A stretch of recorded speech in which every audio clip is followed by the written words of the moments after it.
प्रचार भी करके गैर जिम्मेदाराना एक माहौल बनाने का प्रयास किया। उस प्रोटोकॉल में हम कम्प्रोमाइज़ नहीं करते। उनको चिन्हित करना ज़रूरी है और जो भी कानून के मुताबिक परिवार की शुरू में ये बातें आई कि उनके साथ व्यवहार कुछ ठीक नहीं किया गया, तो उनकी निष्ठा और काबिलियत पर कोई प्रश्न चिन्ह नहीं है, बल्कि क्योंकि परिवार की मांग थी और ये ट्रांसपेरेंसी की एक जो कमिटमेंट है सरकार की, उसके तहत कि सब कुछ ट्रांसपेरेंटली किया जाए और जन भावना का ध्यान रखते हुए ये निर्णय लिया गया। और इसमें जैसे ही परसों रात डिमांड आई उसको तुरंत मान करके इस केस को जल्दी ही ट्रांसफ़र कर दिया जाएगा। उसकी एक प्रक्रिया है, वो पूरी करके ये सीबीआई को चला जाएगा। और जिन परिस्थितियों में भी ये एक प्रकरण हुआ, ये सारा घटनाक्रम, वो सारी परिस्थितियां भी इसमें निकल करके सीबीआई की जांच में सामने आ जाएंगी। तो इस सारे प्रकरण में बहुत सारे लोगों ने, काफ़ी जो इलाके के भिवानी ज़िले के सामाजिक लोग और दूसरे लोगों ने बड़ा अच्छा इसमें एक रोल अदा किया।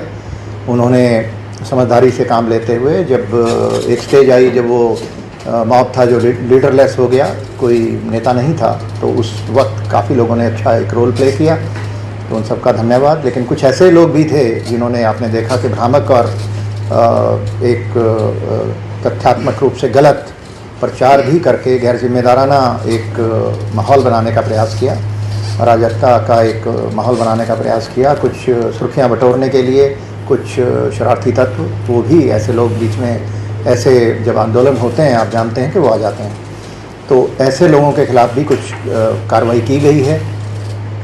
और मैंने कहा है अपने अधिकारियों को कि और ऐसे लोग जो भी हैं उनको चिन्हित करें, और ये इस तरीके के लोग पूरी व्यवस्था पर एक प्रश्न चिन्ह लगाने का प्रयास करते हैं सुर्खियां बटोरने के लिए, और एक अपने पॉपुलिज्म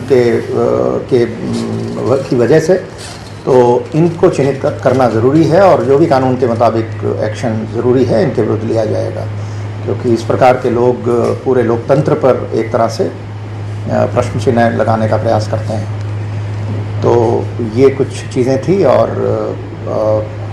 हम जो, जैसा आपको पता है कि कुछ पुलिसकर्मियों पर भी एक्शन हुआ, वो किसी इन्वेस्टिगेशन की किसी कमी की वजह से नहीं हुआ। वो एक परिवार की शुरू में ये बातें आई कि उनके साथ व्यवहार कुछ ठीक नहीं किया गया, तो उसके चलते विभागीय कार्रवाई जो हुई, उसमें जो भी आगे उनको प्रिंसिपल्स ऑफ नेचुरल जस्टिस के हिसाब से जो हमारी प्रक्रिया है उसके हिसाब से मौका दिया जाएगा अपनी बात रखने का, और जांच आगे बढ़ेगी और जो जांच में दोषी पाया जाएगा उसके विरुद्ध कार्रवाई की जाएगी। सर, ये मामला इतना लंबा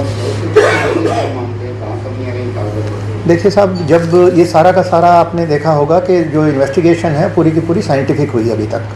ये सारी जो इन्वेस्टिगेशन की जो फाइंडिंग्स हैं वो दो चीज़ों पर आधारित हैं, पोस्टमार्टम की रिपोर्ट और फॉरेंसिक साइंस में जो टेस्ट हुए लैब्स में उनकी रिपोर्ट्स। तो जो टेस्ट होते हैं उनका एक प्रोटोकॉल है, उस प्रोटोकॉल में हम कम्प्रोमाइज़ नहीं करते। जो हमारे वैज्ञानिक हैं इन लैब्स के अंदर, वो इंटरनेशनल स्टैंडर्ड्स जो मानक हैं उनके मुताबिक अपने टेस्ट करते हैं, उनमें समय लगता है। और एक रिपोर्ट ऐसी है, आप देखिए, वो अभी तक उसकी वो आ जाएगी एक रिपोर्ट, उसकी बहुत रेलिवेंस नहीं थी, पेरिफेरल थी, लेकिन उसका एक प्रोटोकॉल है। उन्होंने कहा कि 3 दिन लगेंगे।